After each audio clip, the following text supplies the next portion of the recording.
Greetings from New England. So how did you know? So before I get into the elements, I just wanted to touch on something called the gunas. The gunas are called the three modes of nature, and they're important because it's basically how everything, the energy of everything and the qualities of everything. So there's qualities in the mode of what's called ignorance, qualities in the mode of passion, qualities in the mode of goodness. And so the goodness is called sattva. Sat means truth. So that which exists, that's which is really real. And so we can be in an environment that's very, a lot of ignorance. Ignorance is negativity, fear, creating suffering for others. It's a very sort of dull energy, inertia.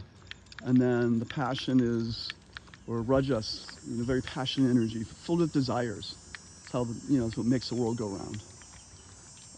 And then sattva is more harmony and balance. So, but every place in the world has a combination of those energies to different degrees. And our mind at any given time can be in a predominance of one energy over the other one.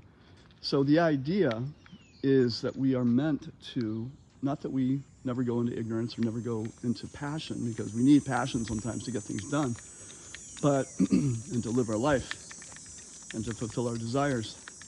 But without sattva balance, harmony, and again, that word sattva, sat means truth, or that which is. And when we don't see things clearly, then we get stuck in ignorance and passion. We get stuck there. And that's a big part of what's happening in the world, is that everybody has a perspective, but not everybody, from an Ayurvedic perspective, we have to, in order to really perceive things clearly, we have to make our mind more sattvic. Because the mind is described as like a lake, where sometimes the waves are very rough on the lake, sometimes they're very choppy, and sometimes it's very calm. And so if you look at your reflection in a very calm lake, you can actually see yourself. But if you're looking at a reflection in a lake that's very rough, you look all distorted. So the idea is that we may think we're right about so many things, philosophically, politically, this, that, or whatever, but pretty much, if the mind is really disturbed from a yogic, Ayurvedic perspective, then we're not perceiving things clearly. And part of that issue is that we don't even know. So I always say that in Ayurveda, the soul is always included, or at least higher consciousness, pure consciousness. But behind that is the soul, which is the thing that lights up the body. Without the soul, the body can't live.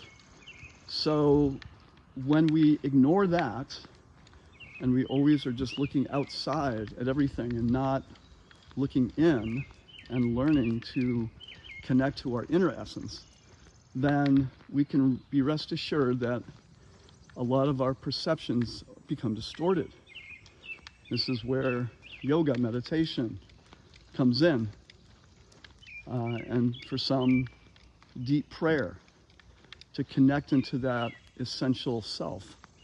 And by doing that, we begin to see things in us and around us more clearly. And even if someone else outside of us is acting like an idiot, then we can see their essence inside, but yet, and also see like the mode of nature, they're acting in ignorance, they're acting in pure passion. So it's helpful to see that, because, to make that discernment between this person is just wholly evil, to the other side of things, this person is disturbed, this person is ignorant. But we can't really see that, honestly, unless we do some work on ourselves. So that's the three modes of nature. There's so much that we can say about that.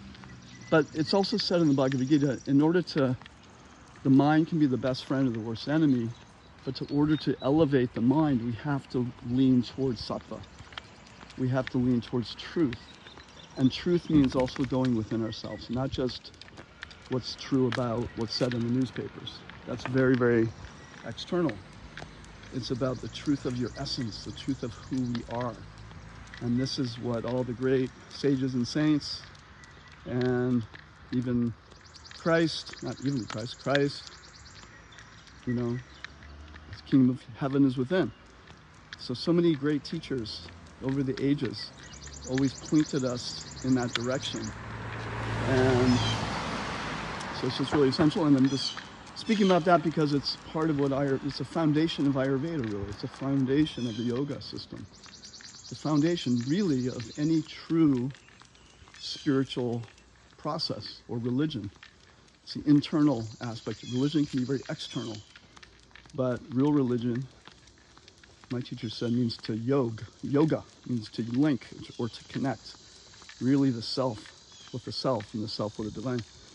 So just some thoughts, and then next time I'll get into one of the other toxins or the other cause of disease, Pragyaparad, which I mentioned before, but it's worth talking about again. And then we're going to talk about the each elements. Okay, have a great day.